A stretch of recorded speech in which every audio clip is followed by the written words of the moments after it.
Good Wednesday afternoon to you. Hope you're having a great day. Thanks for joining us on Sports4CLE. A little later in the show, Doug Lesmerises, columnist for the Plain Dealer and cleveland.com, will join us to talk football, and that's where we begin. Plenty of football to get to. The Browns have named Case Keenum as the starter. Baker Mayfield out for tomorrow's game against the Denver Broncos over at First Energy Stadium. Keenum addressed the media today, talked about the start and what he has seen from Baker Mayfield. I feel very ready. I've been ready.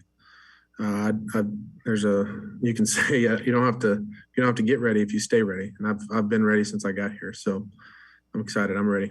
He is a tough dude, and he fought. Through some serious pain just to practice and just to get going a little bit. So, I can't speak on the injury, and I won't speak because I don't know much about it, but I do know he's tough, and he take a freight train to keep him out of the game. And that's, I'm assuming that's what it did. Cause that dude plays through some serious pain, and it's impressive to be around. It's inspiring. I know the guys feel the same way. Let's welcome in Mary Kay Cabot, Browns beat reporter for the Plain Dealer and cleveland.com. So Mary Kay, Baker Mayfield out, Case Keenum in, at least for Thursday. What do the Browns get in Case Keenum at quarterback? Well, they get someone who knows this offense incredibly well. He went 11-3 with Kevin Stefanski as his quarterbacks coach in 2017 with the Minnesota Vikings. And if everyone recalls, that was the year of the Minneapolis Miracle, where he threw that touchdown pass, the catch and run by Stephon Diggs. Last play of the game sends them to the NFC Championship game. What a way to finish the season. They lost in the NFC Championship game. But the point is, he really knows this offense. Kevin Stefanski knows him. He is ready for this opportunity, and he knows this offense like the back of his hand. The other part of it is Baker Mayfield, we heard earlier in the week, he wanted to play. For him not to be playing, there has to be a bunch of pain, significant pain. He's played through a lot of injuries, as Case Keenum alluded to, snaps a 51 straight game streak of starting. What are you hearing about Baker Mayfield? Is it more of let's rest and see if we can get him ready in 10 days to face the Steelers, or is it more significant than that? Well, that's the plan. The plan is to let him rest through this game and then have the mini bye, which gives him then 10 days to rest up for the Steelers on October 31st. And I think he'll really be ready by then. I think more so what he needed more than anything was to get the swelling down in the shoulder. He didn't have time to do that. There was a lot of trauma on that left shoulder and further re-injury of some sort, which Baker admitted to yesterday. So I don't know if there's, something additional, above and beyond the fully torn labrum and the fraying that he talked about, or, if there's something else, we're not really sure. But it's so swollen that even just putting the harness over it hurts like heck. So this one just wasn't going to happen. There wasn't enough time, but everyone thinks that he should be ready to go by that Steelers game. So the other things that you're dealing with are Wills and Conklin were limited in practice but are listed as questionable. Odell Beckham Jr. did not practice today. He is listed as questionable. Jadeveon Clowney is listed as questionable. What do you expect? What are you hearing? What are your thoughts about Jedrick Wills as well as Conklin, Jack Conklin? I had heard earlier in the week that, that there was some hope that Jed might come back and be able to try to give it a go. There's also, some thought to letting him rest that ankle through Thursday and then giving him that 10 days that he needs to get back to full strength instead of just continuing to, get it rolled on and having another setback. So not sure how that's going to go. It might also come down to a game time decision for some of these guys. I mean, it's such a short week. They might have to get out there in pregame warmups and just see how things feel. So not really sure on any of these guys. I don't think it was a good sign that Odell wasn't out at practice yesterday. And now today they didn't have a full practice. They just had a walkthrough this morning. But it wasn't a great sign that he wasn't there. He obviously really hurt that shoulder very badly again in that game. And it remains to be seen if he can get out there or not. Anything more about Jarvis Landry? We did see he kind of was out working out and doing some drills. Is that possible, or is that not likely? Because I don't think they've technically activated him. They designated him to come back, but he's technically just able to practice, correct? Right, but he can be activated. He just has to be activated by 4 p.m. tomorrow. So he's got a chance, and Odell has a chance. So Case Keenum goes into this game right now not knowing if he's got 2 Pro Bowl receivers at his disposal or not. It would really help him if he could get one or both of those guys back, and also one or both of those tackles back. That's the other thing. So what are you looking at as far as what you can do on offense? Because you could potentially be down your top 3 tackles. Remember, Chris Hubbard is on IR. He's not coming back. You could be out. You're going to be without your top 2 running backs.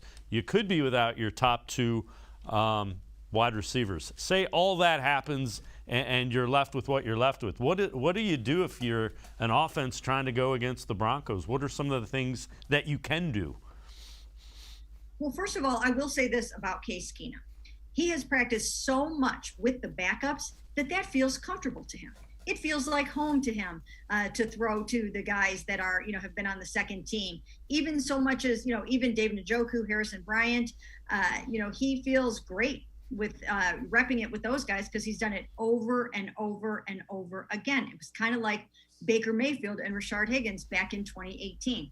So I think that's one little benefit to him with all of these injuries is that, these are his peeps, the backups, and he doesn't have any qualms about that whatsoever.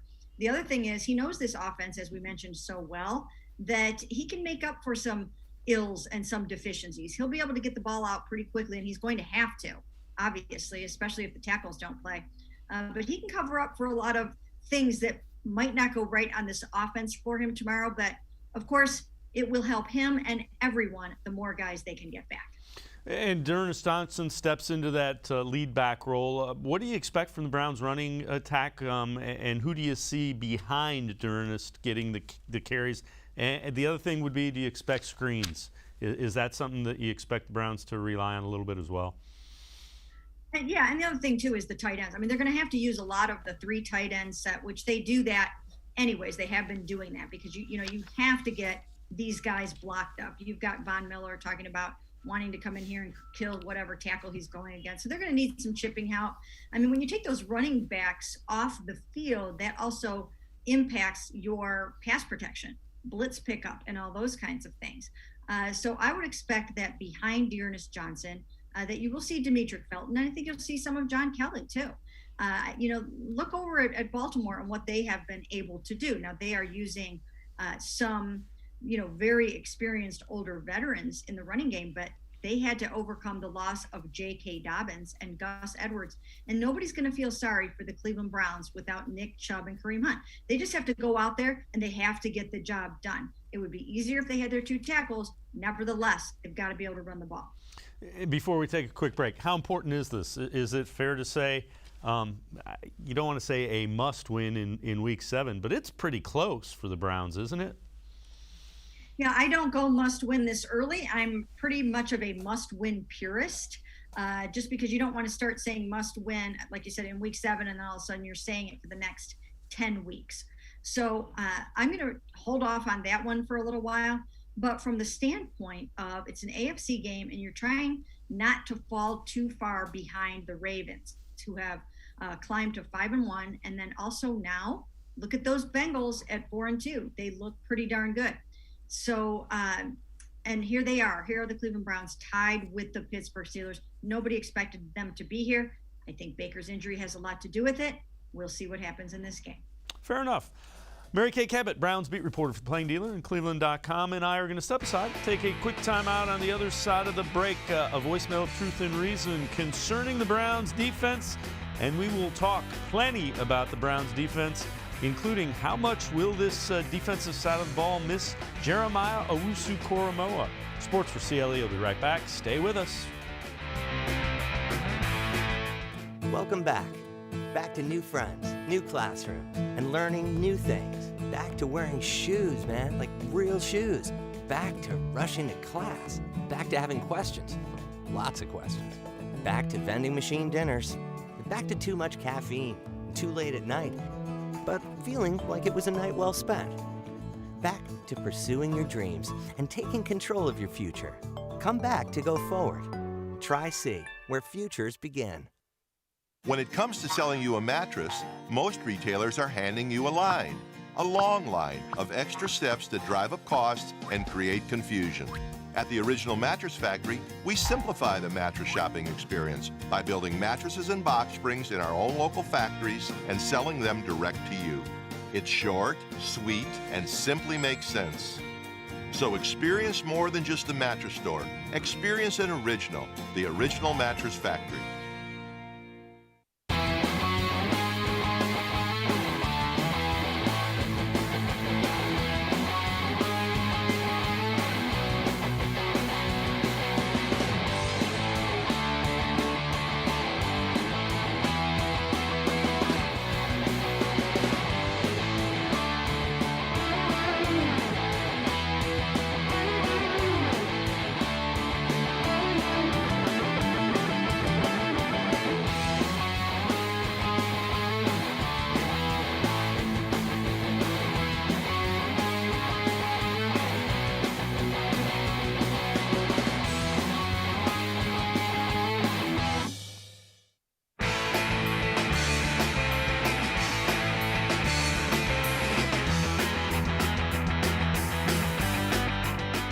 Continue talking Browns, getting ready for the Broncos Thursday. That's tomorrow over at First Energy Stadium, a short week.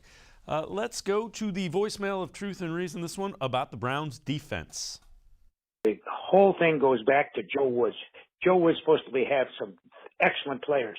And where are they? I never seen in my life a team get beat so bad in pass coverage as the Browns are. And they're supposed to have elite people back there. Elite defensive line, pretty darn good linebackers, and an excellent secondary. But, man, I'll tell you something. I don't know where these guys are. I don't know where their heads are, and it all goes right back to Joe Woods. And I'm going to tell you something else, too. I know Baker's hurt and got a heck of a lot of injuries, but he needs to sit down and let Case take over a little bit, because maybe he can make some of those passes that need to be made. That's all I got to say. Have a great day. Thanks for listening. Bye. All right, voicemail of Truth and Reason. Mary Kay Cabot, I'm not so sure I can point at all at Joe Woods, but there are some concerning things. Blown coverages. I'm not sure how you let DeAndre Hopkins, that's the one guy you can't lose track of on the defensive, if you're on that defensive side of the ball. Does Joe Woods need to simplify the defense, or how do you fix those? The last two games haven't been good. How do you fix it?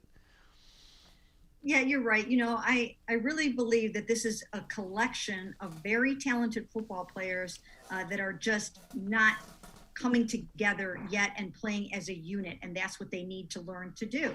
And I think the reason for that is that there has been a lack of continuity throughout the season, dating all the way back to OTAs, where guys were hurt and they never practiced together. They never played preseason games together, and they are just now figuring it out on the football field, on the fly, as they go.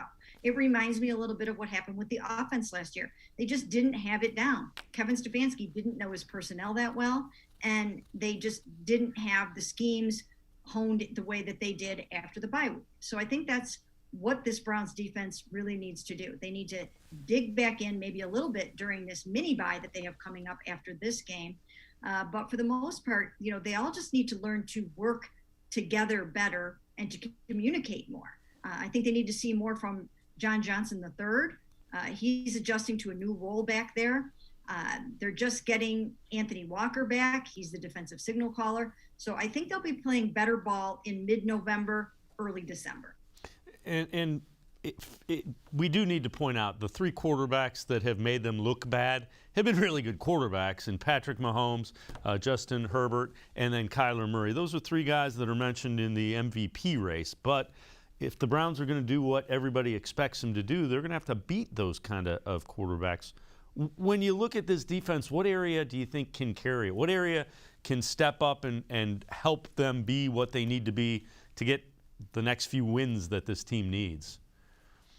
Well, first of all, as you mentioned, they lost JOK for the next 4 to 6 weeks. And I think that is a huge loss. He was really starting to come into his own, occasionally making a rookie mistake here or there, but for the most part, brings the speed, the blitzing, the playmaking ability. The lights were really starting to go on for him. And this is a huge setback because, you draft JOK to try to excel against the Kyler Murrays and the Lamar Jacksons and the Justin Herberts and some of these really good quarterbacks that they're facing this season. They did not face the best of the best last year. So it's a little bit more challenging this year, and they are going to miss him. That is very unfortunate for them. So hopefully for them, he'll be back sooner than later. But, they just need to get their communication down pat, and everybody needs to dig deep and just come up with a bigger play than they have. And I think they need to try not to do too much. Everybody just has to do their own job and, not try to make the kill shot, because that's when you're going to run into trouble. If everyone can just focus on their own assignment, we hear Bill Belichick say that all the time, just do your job and then you won't get out of your lane and make a mistake. Myles Garrett again kind of addressed the defense when they were together earlier this week and kind of just said, they got to be better. He has really kind of grown into the leader that you would expect him to. I think he's making pretty nice strides. What are your perceptions of how Myles has kind of assumed the role everybody thought he would? Yeah, you know what? Good for him. I think really the turning point in my mind was the helmet incident and that 6-game suspension. He came back a different person. He came back ready to lead this team, ready to show his gratitude to the Cleveland Browns for sticking by him, to show his gratitude to Browns fans for not giving up on him. And he just got closer to everybody. And I think that he takes it up a notch each year. And he's done that this year to the point where now he is calling defensive team meetings, taking matters into their own hands and doing whatever they have to do to try to go out there and win a football game. I think this is going to be an interesting game because, you'll see some friendly rivalry going on between Myles and Von Miller. Von already came up right out and said that he's got to have a better game than Myles Garrett. So these guys are going to be playing with their hair on fire on Thursday night, trying to top each other, but it'll bring out the best in both of them. Well, Kevin Stefanski, when he addressed the media, talked about the challenge the Broncos present and what the Broncos do well. Really well coached, number one. They got a bunch of playmakers on offense, got a bunch of playmakers on the defensive side of the ball, really all three levels. Coach Fangio does an outstanding job, always has. It's a major challenge when facing his scheme, which is really working its way around the NFL right now. So we saw it a little bit versus Chicago. We saw a little bit of versions of it versus Chicago, version of it versus the Chargers. But just, a really good football team, good AFC football team. And Mary Kay, it's a little different in that you're facing Teddy Bridgewater. And again, I'm not saying anything negative about Teddy Bridgewater. It's not Justin Herbert. It's not Kyler Murray. It's not Patrick Mahomes. Having said that, they have two good running backs. Courtland Sutton is a good young target wide receiver. Noah Fant is a really good tight end. There are some positions that are of concern offensively for the Broncos. Yeah, there are. Like you said, this is not the caliber of offense that they have lost to recently. It's certainly not that. And they're kind of reeling right now. In fact, Teddy Bridgewater turned the ball over 4 times in that 34-24 loss to the Raiders. That was 3 interceptions and a lost fumble. So he actually topped Baker Mayfield's 3 turnovers that he had against the Cardinals. And obviously you're never going to win a football game like that. So if he plays, and he's questionable with the foot injury, if he plays, he's going to come back, really trying to get that turned around. But if he's not as fast as he needs to be on that foot injury, then they have to give some thought to whether or not they can play him. Because when you've got Jadeveon Clowney, Myles Garrett, Tack McKinley, and all of those guys, you just, you don't want to be half strength. Mary Kay Cabot, Browns beat reporter, and I are going to step aside, take a quick time out. On the other side of the break, we'll hear more from Case Keenum. Case getting the start for the Browns on Thursday against the Denver Broncos. We will also talk a little bit more about the areas that are concerning as we look at the Browns trying to move forward, get a win against Denver. Sports for CLE. We'll be right back. Stay with us. Welcome back.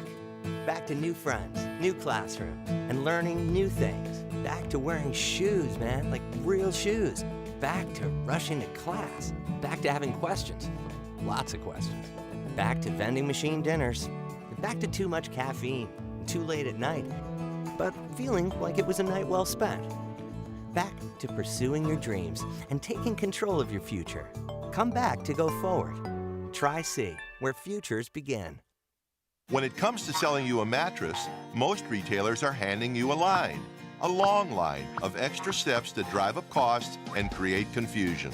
At the Original Mattress Factory, we simplify the mattress shopping experience by building mattresses and box springs in our own local factories and selling them direct to you. It's short, sweet, and simply makes sense. So experience more than just the mattress store. Experience an original, the Original Mattress Factory.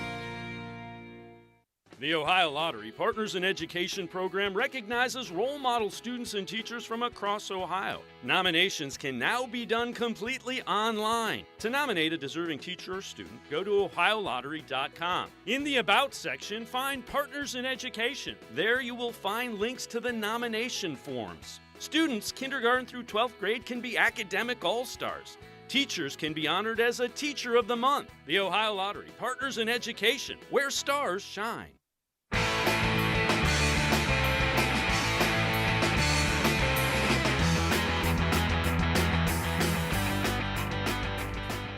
Sports for CLE continues. We continue talking Browns as they get ready for the Broncos. So Case Keenum will make his first start as a Cleveland Brown. Certainly not his first start in the NFL. Was a longtime starter. And he is very familiar with the offense that he will be running. Here's Case Keenum on Kevin Stefanski's offense. Yeah, obviously very familiar with Kevin, from our time going all the way back to Minnesota, but just over the last year and a half, 2 years really, that we've gotten to work and really put in this Cleveland Browns offense, and even more specifically what it is in 2021. So we're right in the middle of it. I've been right in the middle of it the whole way, getting reps, millions of reps, honestly, with my, in my mind. If I'm not getting them on the field, I'm getting them in my mind. So I've gotten a lot of reps, and even on a short week like this, I've done it a lot. So I'm excited with the guys out there. I know we're uncertain on a lot of the guys who's going to be out there, but I'm built for this. This is what I've done my whole career, not knowing if I'm going to start up until game time, to not knowing who's out there with me, to introducing myself to players while I'm calling a play type stuff. So, I'm excited. What better chance to, take advantage of an opportunity than on Thursday Night Football? I know these opportunities don't come around very often to be a starting quarterback in this league, only 32, per week. So I'm ready to take advantage of it. And Mary Kay, do the Browns have to change the offense at all with Case Keenum? And isn't this basically what they signed Case Keenum for? In the event you need him, he's a guy you can win with. He's proven he can win in the NFL. Yeah, that's true. I mean, he has not done a lot of winning lately, but that's more because of the circumstances that he's been in. I mean, the last two times he had a chance to start were in 2018 with the Broncos. He went 6-10 that year, including a loss to the Cleveland Browns, through 2 interceptions and no touchdowns in that particular game.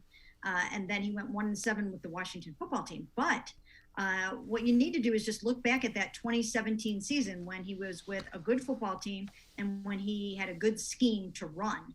And that's what you need to look at. He completed like 67% of his passes. He threw 22 touchdowns, only 7 interceptions that year.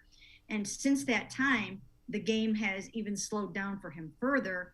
So I really think that he is ready for this opportunity now. He's 33 now, but I mean, that's young for a quarterback these days, right? I mean, we're seeing much older quarterbacks than that out there getting the job done. Is it fair to say it's an advantage that he has seen so much in the NFL? There's nothing that the Broncos are going to do defensively that Case Keenum hasn't seen. And the other thing is, that's the reason that you go with a veteran quarterback when you are a team that expects to be a playoff contender, because he's going to have to come in at some point. You know, the way injuries and quarterback injuries happen, he's going to have to win some games for you. Yeah, I mean, and you don't know how many games he's going to have to play this season, because even if Baker does come back in that Pittsburgh game on October 31st, all it's going to take is one wrong hit or two, and you know the Steelers are going to go after him. One wrong hit or two to pop that shoulder out potentially again. So, you know, this could be kind of touch and go throughout the season. You might need to rely on Case Keenum, but you're right. This is exactly why you sign a guy like Case Keenum, and it was a no-brainer for Kevin Stefanski to call upon him when he got this job. So I think he'll do a nice job in there. One of the things that I look back to was that Orange and Brown scrimmage at First Energy Stadium. He took the second team offense and scored a touchdown in his two-minute drill against the Browns' first team defense. And that's significant, to be with those backups and to score on what everybody thinks is going to be a really great defense. So I think he's going to be just fine. And it is a little bit different skill set than Baker Mayfield. He's a guy that probably doesn't have as big an arm, but he will get the ball out on time. He will get. I mean, he's decisive. You know some of the things that you're getting because he's shown that when he's been a starter in the NFL. Absolutely, and I mean, just his knowledge of the scheme and all the nuances of the scheme, and the experience that he has. That will offset some of the things that Baker did better than him. And, you know, one of the things that I think Baker is very underrated at doing is slipping out of trouble. I think he's just very, very slippery that way. I mean, you think he's about to get sacked and somehow he gets away from it. And he's not known for being super fast or super mobile, but he really is sneaky mobile. So Case is going to have to probably do some of those kinds of things, especially with the two tackles potentially being out. And then the other thing is just, Baker, up until this season, when he's been throwing with this harness on, he's been deadly accurate. So we'll just have to see if Case is that accurate. One thing that I think he can maybe do better than Baker in this game, and we'll have to see, and I think it's because of the health of Baker this season, is will he have some better chemistry with Odell Beckham Jr., and will he have some better chemistry with Austin Hooper, two guys that Baker has sort of taken his time with? Well, the last two games haven't gone the way the Browns would want, and that might be the understatement that I've made the last couple of weeks. What are the biggest areas of concern that you think are creating the losses, and how correct are the Browns easily correctable? I guess is where I'm going with that. I'm going to say yes. I'm going to say yes because I think so many of the issues lately on offense have been about health. Let's just start with Jarvis Landry being out. That's huge. I mean, when Baker wasn't 100%, it would have helped him a lot to have Jarvis out there. And then, of course, Odell missed the first couple of games. I mean, who knows? He might have been able to make a difference in that Kansas City game had he been able to play in that game. Now you're without Nick Chubb. You were without him last week. Now you're without both Nick and Kareem. They were without both of their tackles. So from an offensive standpoint, we're not looking at the offense that was built to go to the Super Bowl this year. It's just a shell of its former self right at the moment. And then defensively, as I mentioned before, they're starting to get a little bit healthier except for JOK right now. But they just need to continue to work together and communicate and figure out who's doing what on what play and in what formation. And I think they will also get better when it's necessary. Mary Kay Cabot, Browns beat reporter for the Plain Dealer and cleveland.com, and I are going to step aside, take another time out. On the other side of the break, we will dive into a little bit of Von Miller. Kevin Stefanski will talk about him, and Case Keenum will talk about the importance of this Broncos game coming up on Thursday. Sports for CLE will be right back. Stay with us. When it comes to selling you a mattress, most retailers are handing you a line. A long line of extra steps that drive up costs and create confusion. At the Original Mattress Factory, we simplify the mattress shopping experience by building mattresses and box springs in our own local factories and selling them direct to you. It's short, sweet, and simply makes sense. So experience more than just a mattress store. Experience an original, the Original Mattress Factory.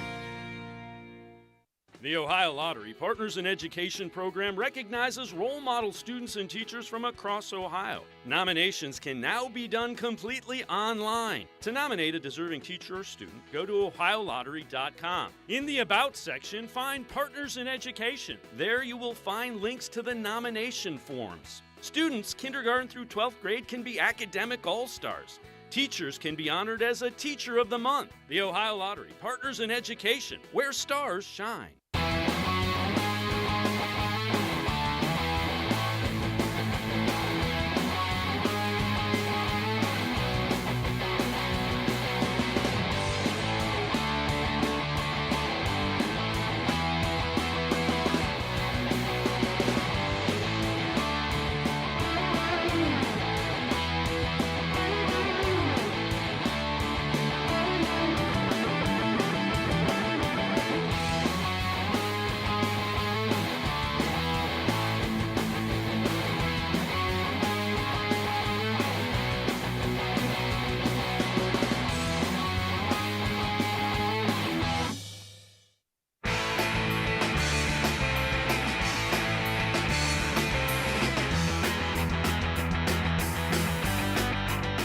We continue talking Browns football. Browns getting ready to take on the Denver Broncos tomorrow night over at First Energy Stadium. Kevin Stefanski talked about the edge rusher for the Broncos, Von Miller, and what it means for the Browns to try to stop him.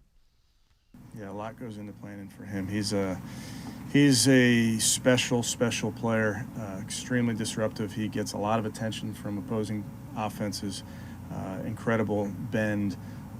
Just the physical skill set and traits, I don't see any difference from 5, 6, 7 years ago with him. It's really, really impressive. And Mary Kay, the things that you hear people say about Von Miller are what we've heard said about Myles Garrett as well. So how big of a concern is Von Miller, especially if you're on your 4th and 5th tackles in Blake Hansen, James Hudson?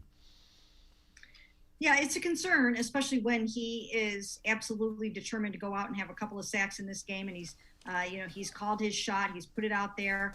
And so it's going to be incumbent upon the Browns to try to stop him when they might be a little bit challenged at the tackle positions. Of course, they'll probably have to chip a little bit with a running back or a tight end, do whatever it takes to get him blocked up. But there are other good guys on this football team that can get to the quarterback. They've got good safeties. It's a good scheme. They do a really, really nice job defensively, and they don't make it easy on you. And it is a very, very sound defense as well. The back half of that Patrick Surtain is a first-round pick that everybody that was looking at cornerbacks was talking about. So there is more than Von Miller, granted. How important is just the beginning of this game for the Browns, do you think? Well, I think it's always important to start fast so that you don't find yourself falling behind and then you get into a situation where you have to try to pass your way into the game, especially when you don't have a couple of tackles there. You just don't want to get into that. So I do think it will be important to try to establish the run. It's an opportunity for D'Ernest Johnson. Once again, it would be easier to run if you had your full complement of an offensive line in front of you, but they're just going to have to do what they can with what they have to work with. And D'Ernest and Demetric Felton and John Kelly, they're all going to have to step up, and you can run the ball in other ways too. You can run Odell on reverses. If Jarvis comes back, you can do the same thing with him. You can do that with really any of those receivers that you put out there. So I think that it will be important to establish some of those things, maybe try some of those trick plays, and just find a way to win this game. Well, Case Keenum will get the start at quarterback. We've heard from him and talking about how excited he is. He also talked about just how important this game against the Broncos is for the team.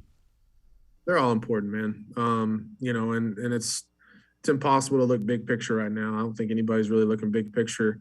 Especially on a Thursday night game. We're all singular focused on, what's going on right now. What am I doing next? What do I have tonight? What can I get out of tonight? What can I do tomorrow? If we have some walkthroughs, and then being ready to go, for game time on Thursday.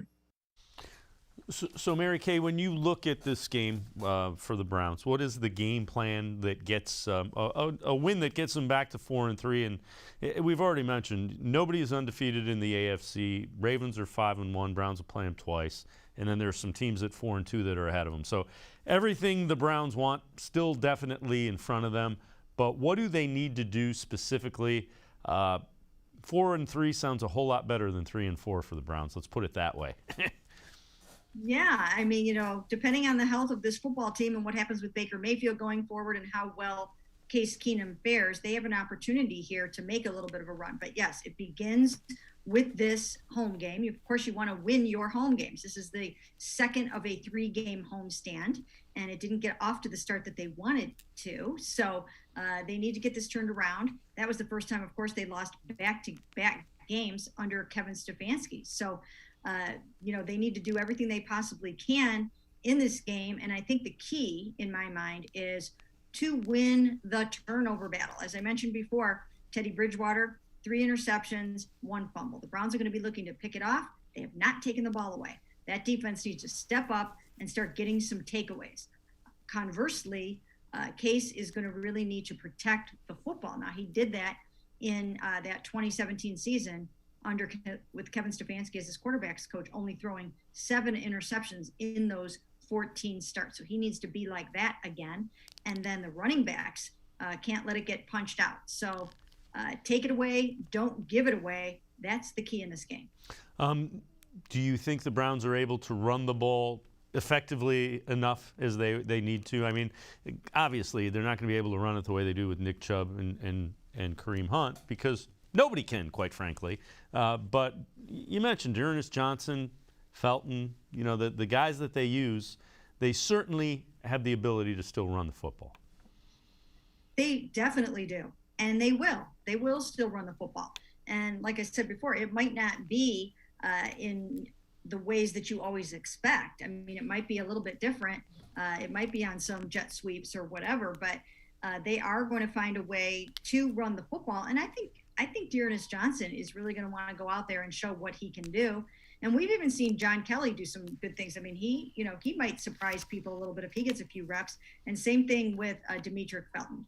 We saw him get off to, a pretty good start early on. And, and this is a chance for him to make his mark on Thursday night football in front of a national television audience. When you look at the defense, who do you think has to kind of step up and have a big game defensively for the Browns Thursday? Well, I think it's going to be incumbent upon the secondary to rebound from some of those blown coverages. So I think that's one thing to watch. And, of course, some of that starts up front with getting good pressure. So Myles Garrett, I mean, you've always got to start with Myles and knowing that he can take over a football game. So this is a game in which he should be aiming for at least 2 sacks and 1 strip. I mean, that's the kind of game that he's capable of having and should have against a Teddy Bridgewater. So I would look for Myles to try to one-up Von Miller and go gangbusters. Mary Kay Cabot, Browns beat reporter for the Plain Dealer and cleveland.com. Mary Kay, as always, thanks so much for the insight and your time. Thanks very much. Thanks for having me. All right, Mary Kay Cabot, make sure you read her. Pages of the Plain Dealer as well as cleveland.com. We're going to step aside, take a quick time out. On the other side of the break, we are joined by Doug Lesmerises, columnist for the Plain Dealer and cleveland.com. We will talk plenty more as the Browns get ready for the Broncos tomorrow night, Thursday night football over at First Energy Stadium. Stay with us. Welcome back. Back to new friends, new classroom, and learning new things. Back to wearing shoes, man, like real shoes. Back to rushing to class. Back to having questions. Lots of questions. Back to vending machine dinners. Back to too much caffeine, too late at night, but feeling like it was a night well spent. Back to pursuing your dreams and taking control of your future. Come back to go forward. Try C, where futures begin. The Ohio Lottery Partners in Education program recognizes role model students and teachers from across Ohio. Nominations can now be done completely online. To nominate a deserving teacher or student, go to ohiolottery.com. In the About section, find Partners in Education. There you will find links to the nomination forms. Students kindergarten through 12th grade can be academic all-stars. Teachers can be honored as a Teacher of the Month. The Ohio Lottery Partners in Education, where stars shine.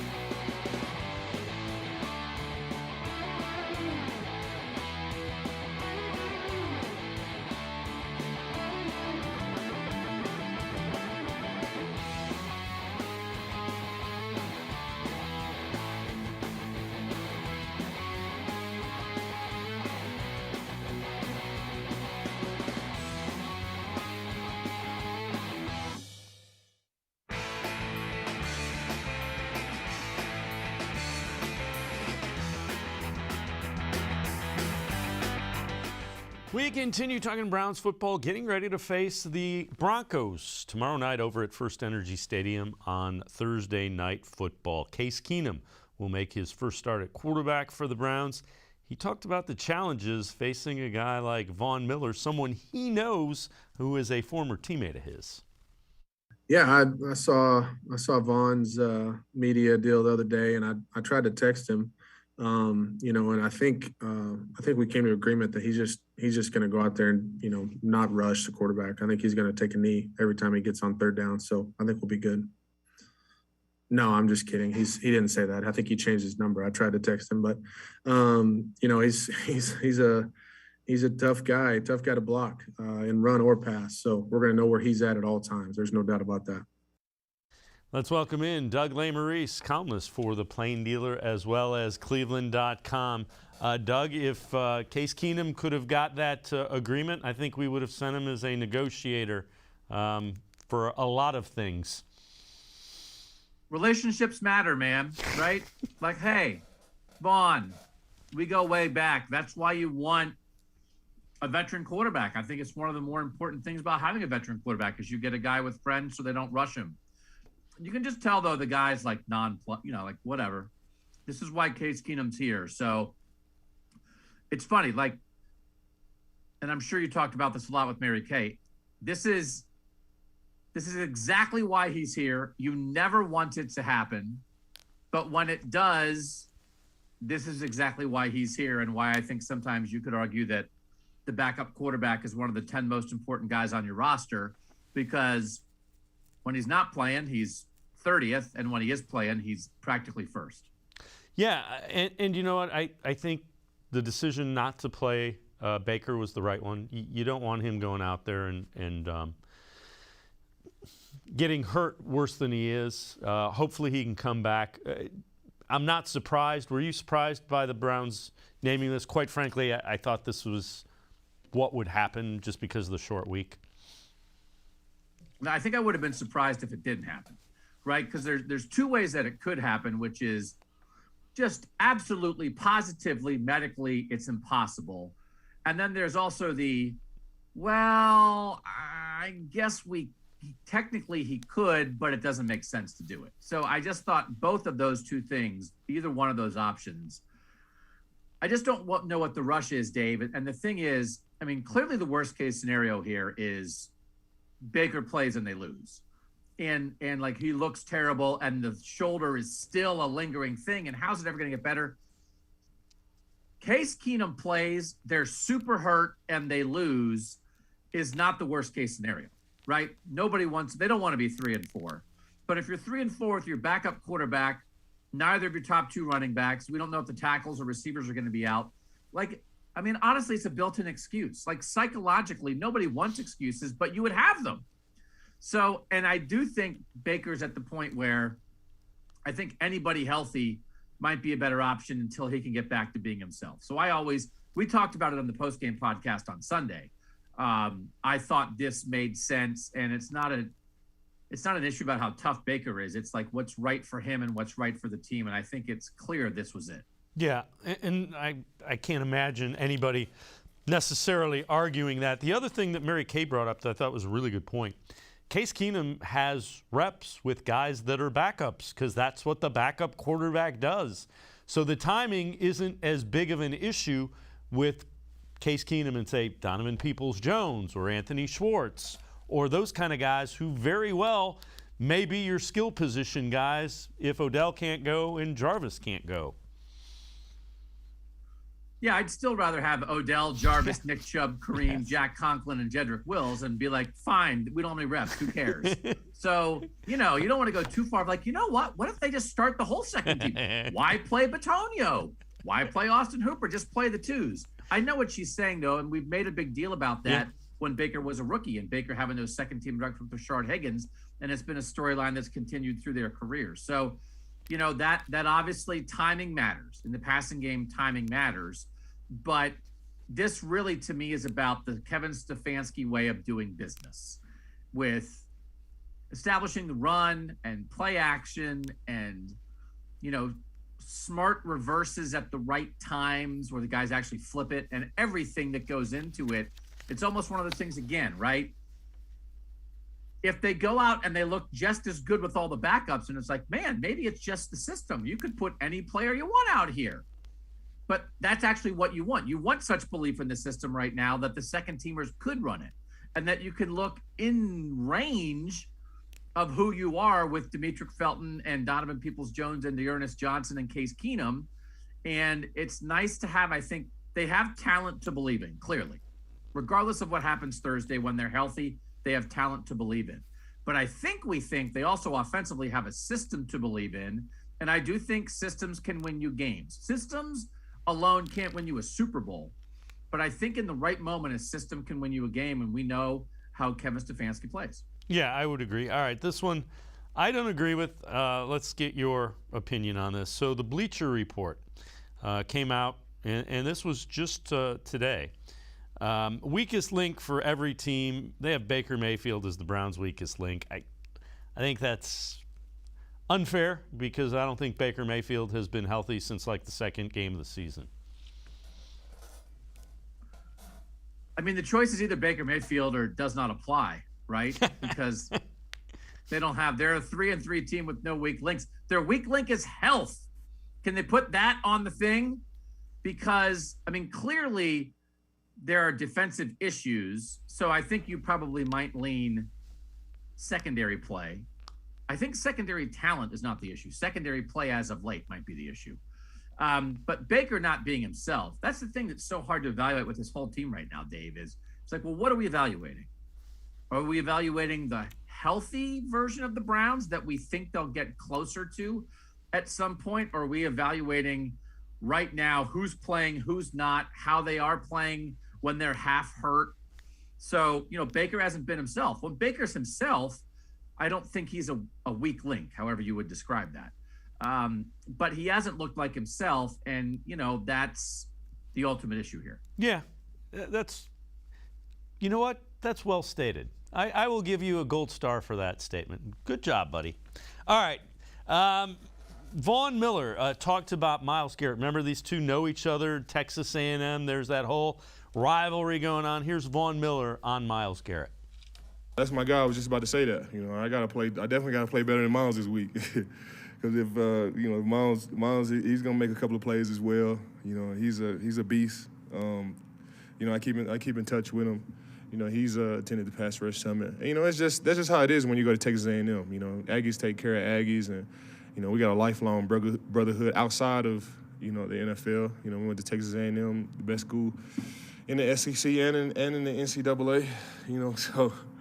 I mean, we beat the best school, didn't we? No, I'm gonna let that go. But you know, we got one of the best traditions, and you know, one of the best brotherhoods. And you know, Myles Garrett, I'm a huge fan of Myles on and off the football field, and I want to see him have all the success in the world for sure. Von Miller, brought to you by Texas A&M. So it's kind of interesting to hear the rivalry between Garrett and Miller. So anything we can do to get Myles a little pumped up and fired up, we're about that.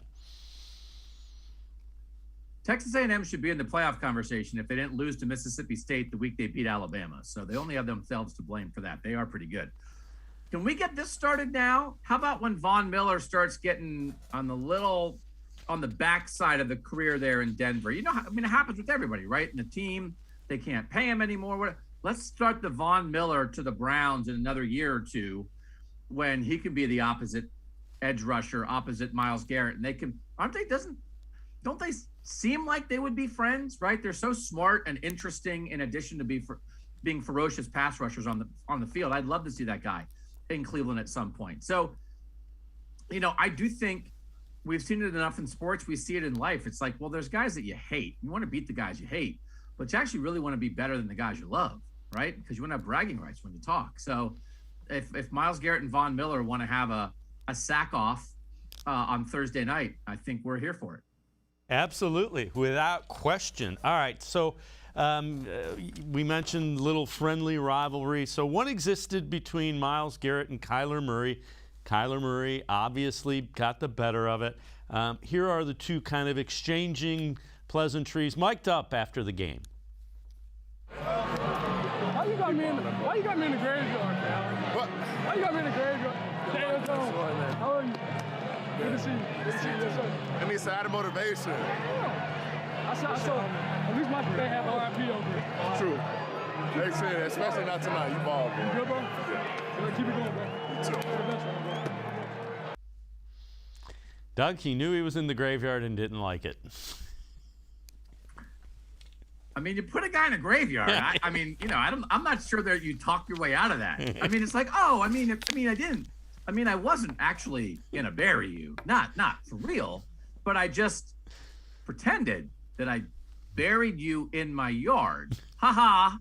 You know, I mean, you make the graveyard, you got to live with the consequences of the graveyard, Miles. So he knows that's coming, right? I mean, I'm not sure everybody. If Dave Bacon was in the graveyard and you ran across Myles Garrett, I think he'd say, Miles, what are you doing in the graveyard? Yeah, why? I'm a nice enough guy. All right, yeah. Doug Lesmerises and I are going to step aside, take a quick time out. On the other side of the break, we head back to the voicemail of Truth and Reason, another one about the defense. Also, we'll dive into how important this game is for the Browns. Sports4CLE. We'll be right back. Stay with us. Welcome back. Back to new friends, new classroom, and learning new things. Back to wearing shoes, man, like real shoes. Back to rushing to class. Back to having questions. Lots of questions. Back to vending machine dinners.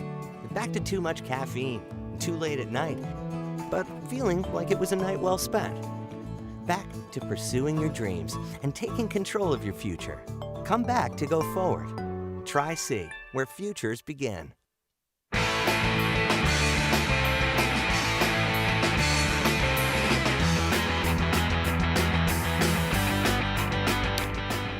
Welcome back to Sports4CLE. Browns getting ready to face the Broncos Thursday Night Football tomorrow over at First Energy Stadium. We head to the voicemail of Truth and Reason, another one about the Browns defense. The whole problem with the Browns is the defense, and it's not the players. We have a bunch of talented players on that team. It's the scheme, it's the defensive scheme. Our front four hasn't been able to put pressure on the quarterback. Can't let Justin Herbert and the elite quarterbacks of the NFL have that much time. You just can't do it. And we need to have disguised blitz. I don't know why Joe Woods won't do it, can't see it, continuing to allow these quarterbacks to hurt us. Doug Lesmerises, I don't know if blitzing is the answer. It seems to me like there were a couple blown coverages. I don't know how you let DeAndre Hopkins alone in the back of an end zone. That's the one guy on that team that I would know where he is at all times.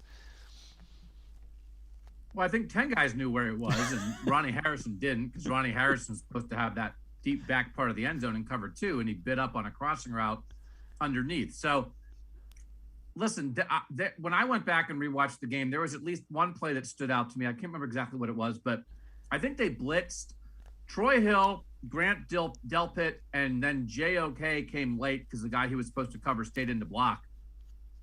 And Kyler just got rid of it and like flipped the little ball out there, and then a guy had room to run. And I understand like wanting to blitz, but this is why you have Myles Garrett and Jadeveon Clowney and the Malik's inside, and that sometimes you give a look where you slide Clowney or Garrett inside and put Takk McKinley in the game. You've got to get some four-man pressure. And I know Scott Pasco for us was citing all week that Kyler Murray, I think, had thrown 4 touchdowns against the blitz and had really good numbers. He threw his 5th touchdown against the blitz against the Browns. You know, some of these guys, I don't know that the blitzers are getting home a ton when they go. I think sometimes it looks like they're not blitzing because they are blitzing and the blitzers aren't getting there. So, you know, I know Myles Garrett gets double teamed, but then the other guys on the front 4 have to step up and do something. And I do think there were times where Kyler Murray had too much time to throw. They hit a couple big plays where receivers just ran all the way across the field, and they had the time to do that because the pass rush didn't get there. But I do think you can definitely over blitz, and that they have enough athletes. The JOK loss really, really hurts, but they have enough athletes in the back end where, you know what, you like your chances kind of dropping in coverage, I think, a decent amount of the time. So I don't know that not blitzing enough is like a magic solution here. I just think there's some individual breakdowns on plays that they've got to get fixed. And I don't think it's as disastrous as it's maybe been talked about this week. I think you can go through and see like, oh, that guy did the wrong thing there. That guy did the wrong thing there. But it's not like on every play, all 11 guys have no idea what they're doing. There are a few, I think, individual breakdowns. I think in part because guys are trying to make plays and they're letting their eyes fool them a little bit because they're trying to jump a route or get up somewhere when actually it's like, just do the thing you're supposed to do and it'll work out. And that's not me saying that. That's what John Johnson III and other guys, Anthony Walker, said this week. And I think when you get burned by a guy like Kyler Murray, every time you don't do your job, I think it's a great reminder of doing your job. And my guess would be we'll see fewer of those on Thursday because it's not, I don't think it's complicated. It's just like, don't do it. Don't bite. Do your job and we'll be okay. My guess is we see a lot more of that Thursday. Yeah, and so I think the takeaway that I had listening to the guys that you were talking about was they're trying to make plays that aren't there, trying to create turnovers and kind of losing sight of the bigger picture with the thought of creating turnovers. Let me ask you this. How important is this game for the Browns? This is the question of the week, I think, because they're so injured. They're so injured. But when you look at the schedule, I mean, we're all doing this, right? There's this chunk of 5 games before the first Baltimore game, before the Baltimore doubleheader wrapped around the bye. I think for them to go 4-1 in those 5 games is not unrealistic, right? You got some, I think, very winnable games in there: Pittsburgh, Cincinnati, this Denver game.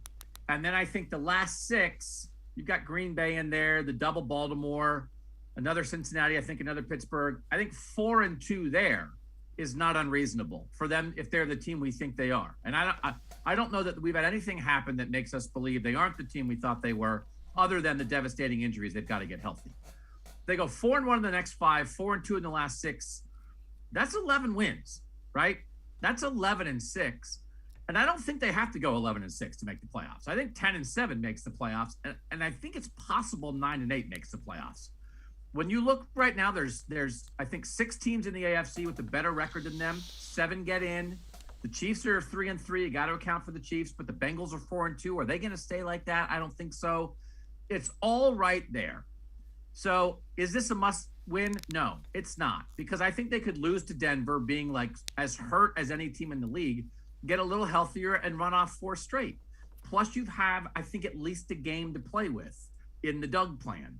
So yes, it would be huge. Nobody wants a 3-game losing streak, but don't put too much on this, because they are abnormally injured. It is not normal to have your quarterback, your best 2 running backs, your best 2 receivers, and your 2 tackles all in danger of not playing. That's not normal. So let's allow for the fact they'll get closer to normal later in the year. My fanciful 13-4, all that kind of stuff, that's gone. It's grinded out time. They are absolutely a team that can still grind out 10 or 11 wins and then take their chance in the playoffs. And the flip side of that is, though, if they find a way to get a win against the Broncos. Then they have time to get a lot of those guys that are just beat up healthy and ready to go, because there's 10 days off between when they play the Broncos and then they come back and play the Steelers on Halloween night. So I think from that standpoint, if they find a way to win this, they've set themselves up to do what they want to do. And Denver's really, I mean, Denver already has their top 2 deep threats, right, are out. I mean, it's just, there are some things, as the Browns are really hurt. Denver's not 100%. Nobody's 100%. This is a very winnable game, but I don't think the Browns or their fans should look at this as, oh no, if the Browns are 3-4 Friday morning, the season's over. Doug Lesmerises, columnist for cleveland.com and The Plain Dealer. Doug, as always, appreciate the time and the insight. Thanks very much. Anytime. All right, Doug Lesmerises, columnist for The Plain Dealer and cleveland.com. That'll do it for this edition of Sports for CLE. We will see you again tomorrow at 4 as the Browns getting ready to play the Broncos tomorrow at 8. Scheduled guest tomorrow, Hayden Grove from The Plain Dealer and cleveland.com, and the D-Man, Dennis Maniloff. Sports for CLE tomorrow at 4. We will see you then. Have a great night, everybody.